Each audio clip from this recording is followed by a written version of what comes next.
This is a pipe carved out of briar wood with a long stem. It's called a mini church warden for those that don't know these kind of pipes. It's kind of fun. I like it a little bit longer because it keeps the flame further away from my face. But in the pipe smoking world, there's a concept called ghosting, which means that if you have a very strong tobacco that you smoke in a pipe, and you put the pipe down, pick it up a couple days later and put, let's say you're trying an English blend one night. It's very strong, very smoky, very manly. It's not a really publicly acceptable pipe tobacco in the sense that people aren't going to stop you and say, ooh, that smells good. Because to the average nose, it probably smells like manure or something just burned. But to the pipe smoker, we like those. But you put the pipe down, you pick it up a couple days later, and let's say you put like a vanilla or cherry tobacco in, and you smoke the pipe. But you're getting the ghosting of the past tobacco, the strong stench, and it's not as pleasurable. Hence the phrase ghosting. The ghosts of tobacco past are haunting this pipe. This is why many pipers, guys that enjoy pipes and pipe tobacco, and this is one of the reasons why I love the piping world, is there's so many parallels to life. Many guys and gals will dedicate a pipe to certain tobaccos. I have pipes for English blends. I have pipes for cherry blends. I have pipes for Virginias. I have corncob pipes dedicated to burley tobacco and Virginia burley mixtures and blends. And what happens is I never get the taste or smell of a previous tobacco in a pipe that I'm smoking. Now this one here is dedicated to cherry and vanilla. So those two flavors kind of go together. So whenever I smoke anything in this, it's always aromatic, and it's kind of like my ride home from work pipe. Now in relationships, there's ghosting as well, which means that you are dating somebody or you married somebody and there's ghosting going on. Their reactions to you are from not your actions, but from the actions of someone in their past. Bad relationships, 50% of the reason for bad relationships is ghosting, because people were not single long enough in between, and then the new person inherited the issues of the other person. Years ago, I was with a woman, and whenever we were together and intimate, she would cry. And I'm like, God, am I that bad? But she was always mourning her marriage. And I'm like, what in the world? Well, I can tell you right now, that didn't last very long, because I had nothing to do with that. And my calling in life is not to heal people. And if you're that kind of person, you need to get out and stop. All right? Stop taking little wet, cold puppy dogs that show up at your door and rescuing them. You're not in the rescuing business. This is what I want you to be. I want you to be a ghostbuster, a ghost detector. I want you to take a look at your relationships. Think about it. Take a look at your relationships and times when you've said something and the other person just went off, just like flew off the handle. And you're like, okay, where did that come from? Did you ever say that? Where did that come from? I certainly didn't cause that. The reality is they are living in the past. And because you are now hooked up with them, it's now your problem. When you date or marry, do not make other people's problems your problem. It is better to be single and wish you were married than to be married and wish you were single. I urge you to be a ghost detector. Don't be afraid to be alone. Do not be afraid to be alone. Now, if finances are involved and if you're living with somebody and you need those finances, make a plan. Don't be impulsive and put yourself out financially and in danger. Make a plan and then get out.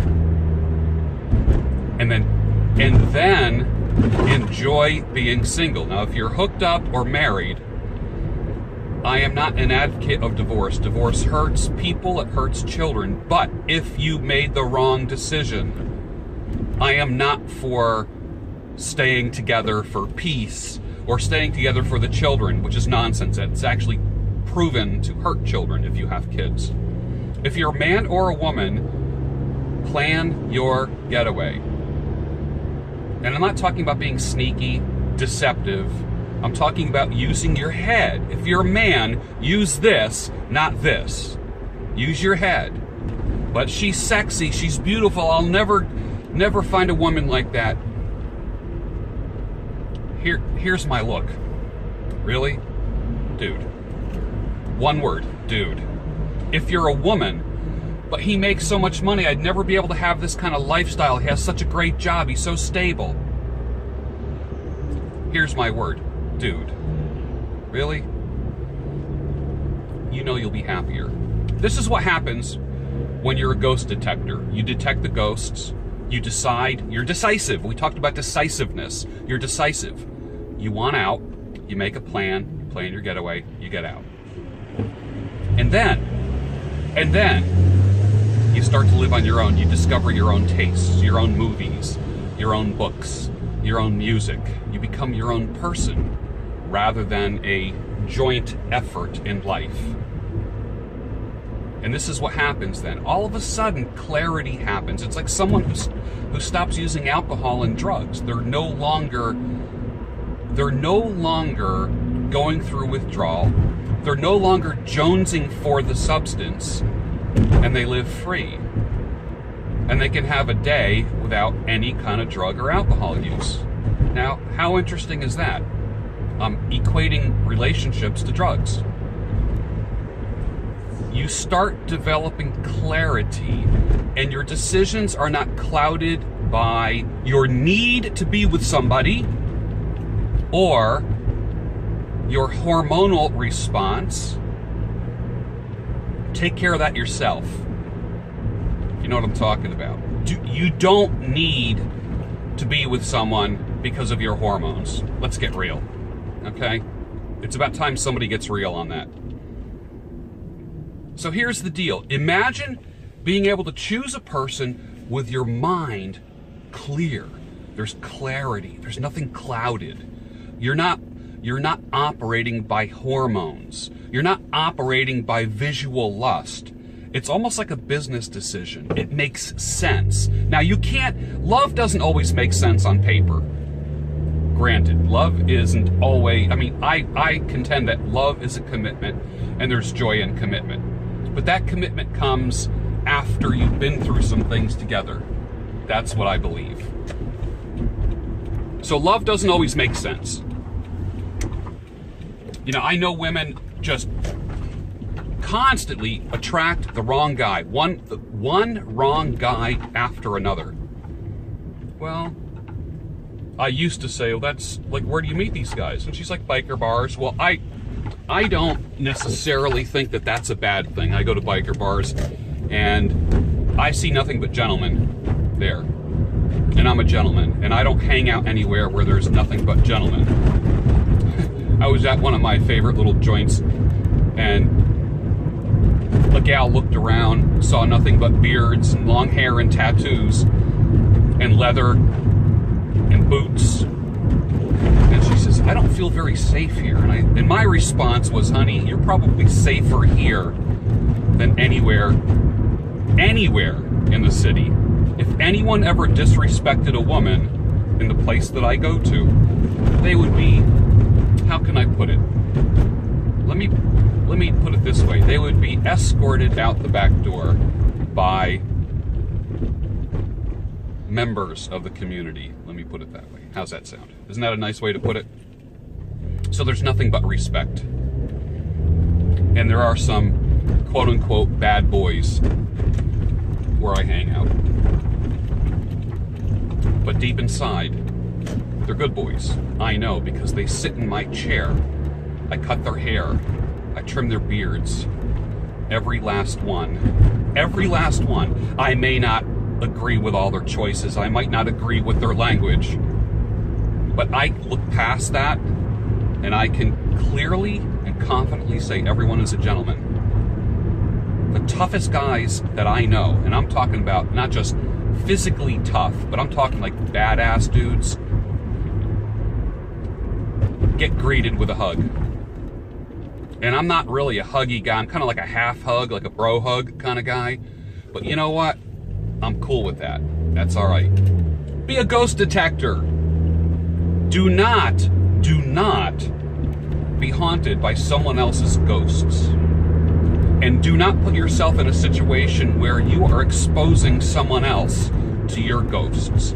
If you jump from one relationship to another, you're offering a broken person to the other person, a person who's not whole, and vice versa. If you go out with someone who is just out of a long relationship or a marriage, I guarantee you, you are the transition person. It is temporary. There is an expiration date on that relationship. Oh, we moved in already. We share expenses. Expiration date. It's going to end. Maybe not now, but it will. And it won't end easy. I've seen it happen more times than I think. I actually lost track of how many times that I've seen that happen. Never put yourself in a situation where you are vulnerable. Heart, financially, emotionally. Don't do it. Be a ghost detector. And be like the pipe smokers. Don't let the ghosts of a previous smoke affect the pleasure that you have now. Take that to heart. Start practicing it today. What escape plan? What plan of action can you make that's not going to hurt you right away? Things take time. Have patience.